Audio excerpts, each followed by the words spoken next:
Good morning, boys and girls. This is Mr. Defendini, your very, very proud superintendent. And I think this morning when you woke up, you realized that today was a little bit different. Today is a special day. Today is a snow day here in Farmingdale. And that means you have a chance to go outside and have fun playing in the snow. You have a chance to read some fun books that are all connected to the snow and to winter. You have a chance as part of your art class to draw fun pictures. Your teachers worked really hard to get today in a place where you would have a really special memory. And they asked me if I would be willing to read one of my favorite books. So, I am going to read to you one of my favorites. It's a book called Blizzard, and it's by John Rocco. And it starts like this. The first flake fell right before recess. It was followed by many, many more. The wind whipped up, and school closed early. By the time my sister and I got home, the snow was already over our boots. The snow continued to fall through the night, and I thought it would never stop. The next morning, snowdrifts were so high, we couldn't open our front door. So we went out the window instead. We laughed as we sank deep into the frozen powder. But walking was hard. It was like trying to move through white quicksand. Every few steps, I had to stop and rest. It was even too deep for our sled. When we went back inside, we were cold, wet, and tired. We made camp by the wood stove, and our feet tingled as we sipped hot cocoa made with milk.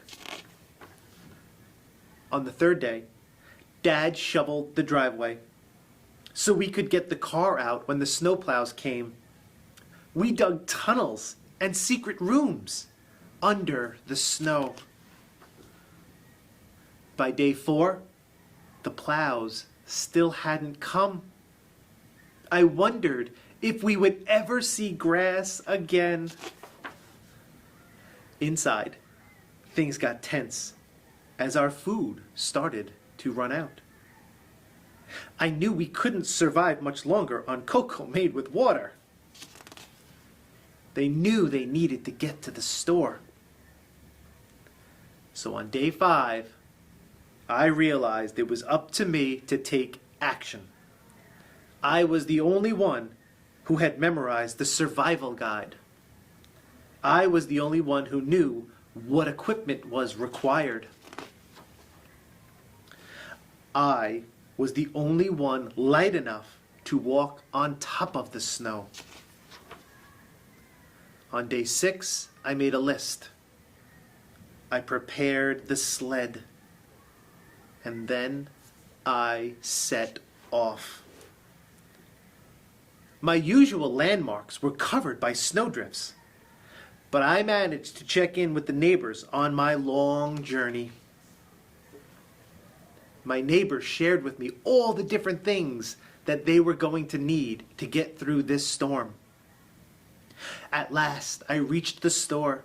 I was tired, hungry, and chilled to the bone, but I couldn't think about myself. I was on a mission. On the return trip, I raced to drop off the groceries at my neighbor's before the sun went down. Grateful smiles and cheers gave me the energy I needed to make it back home. That night, we all had hot cocoa made with milk again, and it had never tasted better. But there was something else we still needed. Snowplows! It looked as though we would see civilization again after all. We had survived the blizzard.